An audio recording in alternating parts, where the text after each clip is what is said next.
I think a lot of people, and I've been part of the voices that have probably promoted this at one time or another, believe that if I am more advanced, I will just simply need to do more. It is a question of volume, and kind of in the more simplistic sense. And one thing I've observed is that there is a phase, whether it's somewhere in the early advanced, late intermediate, early intermediate, or mid intermediate stages rather, where the answer is just do more. If you're doing it right as a novice, where you're doing an appropriate but not excessive amount. But I don't often see, and I've been repeatedly seeing this anecdote over the last 6 years of my career now that I've had enough time working with people from the intermediate to advanced stages, like the next level achievement being just do more. Yeah. Like it was, I remember like in my case, moving my bench forward from what I would say probably wasn't an advanced bench, from like intermediate to late stage intermediate, getting it past the 300-pound barrier was just doing a lot more bench.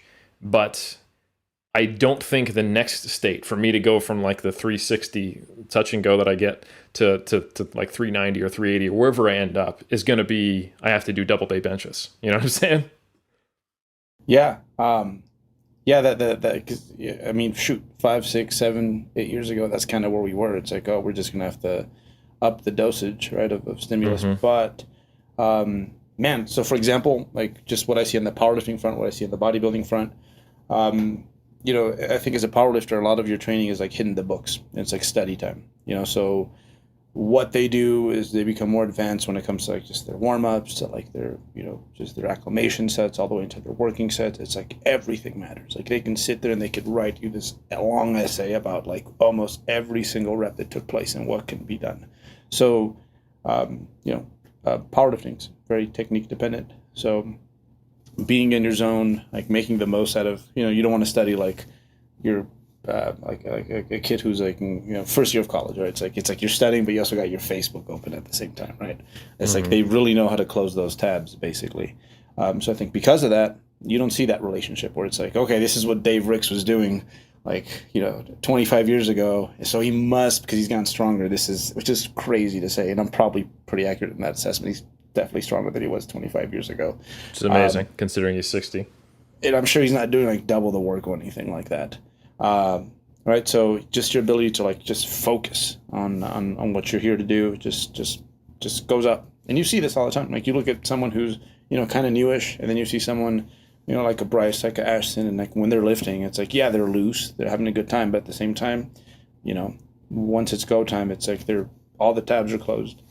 On the bodybuilder side, I think how much technique also matters, like, right? So I think what you're able to do with every rep, in regards to a stimulus to fatigue ratio. And I can take myself as an example. Like, 15 years ago, I was like a total weight room cowboy. I was just, so no wonder I was able to do these like lower body days. They were like 35, 40 sets.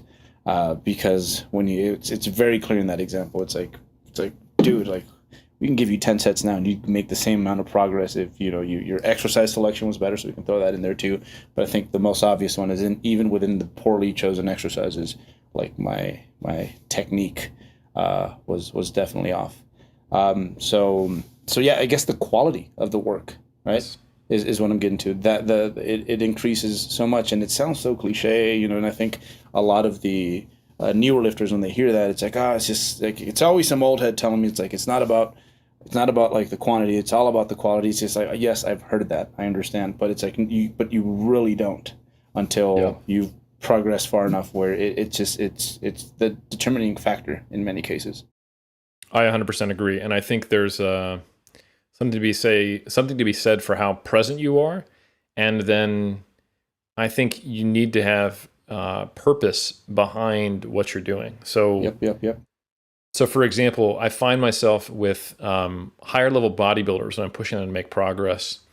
Um, there are phasic periods of assault. Like, for example, I've got a gentleman I'm working with right now, and he's also, again, every time I put one of my athletes out there, I caveat that they've also put themselves out there. So this isn't new information.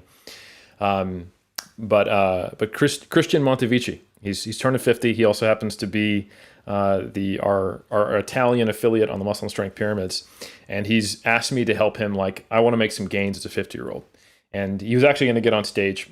COVID, here we are. But we pushed his body weight up the highest it's ever been, and we pushed him into a body weight that, compared with his body composition, he looked the best he ever had. So we put on some, I would say, like a handful of pounds of muscle, and he was also hitting PRs. And what we were doing was that I would choose a given variable and I would push that for a mesocycle or two till he basically called uncle. And calling uncle is very different from breaking.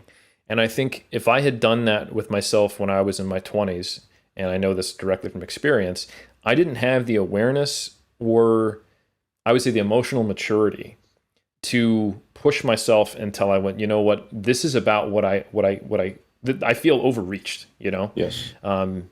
And I would have just pushed myself until something, snapped. And I have metrics for this. So like I have a checklist, I have session RPEs, I have RPEs, we have subjective feedback. And, this is a client I'm working with, Christian.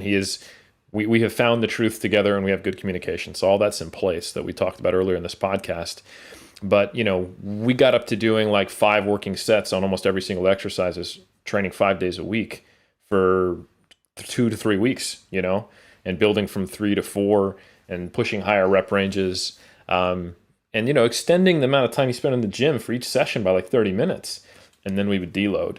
And then we would coast and hold that for a little bit, revitalize physically, revitalize mentally, and then push something else. Like, push the loads a little bit, drop the rep ranges a little bit, increase the RPEs, but keep the volume relatively moderate. And it's not that I'm specifically saying, oh, I want you to bring more intent to each set in this block. But that's what happens. There's only so much presence you can have when you're doing 5 sets of 15. I think you get into survival mode with that. And I think that's okay for periods.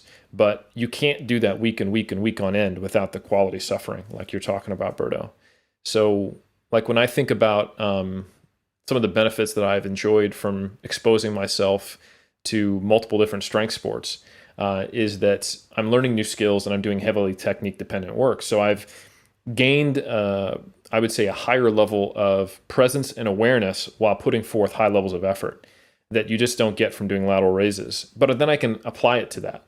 I can stay in the pocket, as our younger contemporaries say, while I'm pushing myself to a high RPE on almost any given movement now.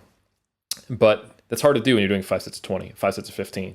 And it's fatiguing to do for multiple weeks. So anyway, with this, for his physique goals, we were pushing one variable at a time for a mesocycle, and then for a variable number of mesocycles, maybe 2 or 3 tops, until there was that, psychological and or physical burnout. And then we would switch gears, either have a recuperative block or not, and go to something else. So I think that for me has been what has been a recipe for success with bodybuilders. With powerlifters, it's been really leveraging specificity. So doing a lot of work that is non-specific, doing more general hypertrophy work, getting in a lot of different variations on the lifts, still keeping in the core lifts. So probably still doing a single at a moderately high RPE at some point, and using that as a diagnostic tool. But then when it comes time, once we're 4 or 5, 3 to 6 weeks out, whatever kind of time frame fits the meet, we're really getting after specificity. It's a lot of singles at a higher frequency at an increasing RPE. And I find that seems to be the only time that you can see week to week progress on a lift. And that's when it really starts to become more predictable. And then, just like any sport, we've talked about this before, there was some point Usain Bolt's running like over a 10, early in the season. And then he eventually gets to be the fastest man in the world again. That strength will fade. And then you're just trying to basically rebuild that peak to a higher point each time it's important and needed for the powerlifters. And like allowing some decay as you do non-specific work, knowing that it's not real decay. It's just not the specific skill that's being trained right now, but hopefully building that capacity at other points. And I think that kind of phasic intentionality expressed in those 2 different ways through the sport has been what's been the most useful and consistently applicable, all the different flavors for each athlete that I found has worked for both strength and physique athletes. I don't know about you. On the bodybuilding front, I've actually been doing something quite similar where, we have something that looks a little bit more like a typical bodybuilding block. And what I throw in there, kind of depending on the person, where we're at, what they seem to personally respond to or what motivates them, we'll throw in some like reppy, pumpy blocks. Because quite often I feel that the progress you make afterwards, it's just, if you're an advanced athlete, you have some mileage on those joints probably. So sometimes it's like you don't necessarily feel that something's up, that something is limiting you on the connective tissue side of things. But throwing those every once in a while, on the other end, we seem to do like really well. And this was actually like brought up again, like after the lockdown, because that's what most people have to do at home. And they kind of sucked when they went back to the gym. They're like, oh, I'm so weak. I'm like, dude, give it like 4 weeks and you'll see. So that's been something that, I constantly remind athletes. It's like we can take this door here for a minute, and since it's new and it's different, and often we have to adjust exercises just because of the nature of what we're dealing with, the high reps. It's fun and it's something different to pursue. And like you start over here, and the first week they're like, Coach, I'm sore. This is hard. I almost puked on the leg press. But 4 or 5 weeks from then, like they're like I'm progressing, and as an advanced athlete, like to see that much progress in that short of an amount of time, it kind of reinvigorates you, and it gives you that confidence again going forward into that to that next block. And not only that, but obviously in the physical side, it might help us out with a few things that we were dealing with, but we didn't know.